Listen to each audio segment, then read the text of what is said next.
১৬৭০ কোটি টাকা ব্যয়ে প্রস্তাবিত গঙ্গাসাগর সেতু কোথায় হবে জানেন?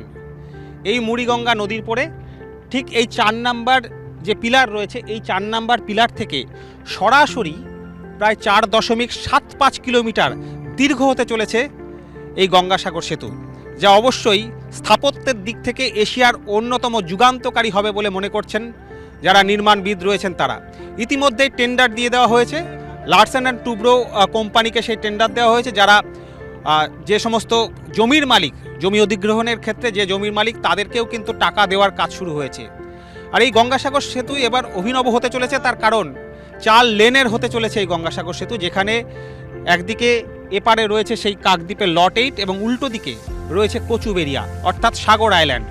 এই দীর্ঘ ৪.৭৫ কিলোমিটার রাস্তা এবার একেবারে কয়েক মিনিটেই পুণ্যার্থীরা পৌঁছে যেতে পারবেন।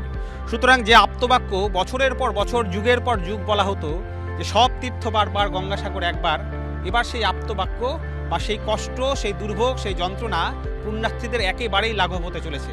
মাত্র কয়েক মিনিটেই গাড়ি চেপে পৌঁছে যাওয়া যাবে গঙ্গাসাগরে। আর শুধুমাত্র তো এই সাগর মেলা নয়, বছরের একটা বড় সময় জলোচ্ছ্বাস, ঘূর্ণিঝড় আক্রান্ত মানুষেরা, প্রায় ৪ লক্ষ সাগরে থাকা মানুষ, তাদেরকে কলকাতার দিকে স্থানান্তর করবার জন্য অথবা কোনো শেল্টারে নিয়ে যাওয়ার জন্য কিন্তু এই গঙ্গাসাগর সেতু একটা অন্যতম গুরুত্বপূর্ণ ভূমিকা নেবে বলে মনে করা হচ্ছে। তাই কেন্দ্রের মুখাপেক্ষী না থেকে ২৬-এর নির্বাচনের আগে অবশ্যই মুখ্যমন্ত্রী মমতা বন্দ্যোপাধ্যায় এই গঙ্গাসাগর সেতু শিলান্যাস করে একেবারে মাস্টার স্ট্রোক দিলেন। আর সেতুর আপাতত কিন্তু এখনো পর্যন্ত মনে করা হচ্ছে যে শিলান্যাস পর্বের পর গোটা সেতু প্রক্রিয়া বা কাজ শেষ হতে লাগতে পারে মাত্র ৪ বছর।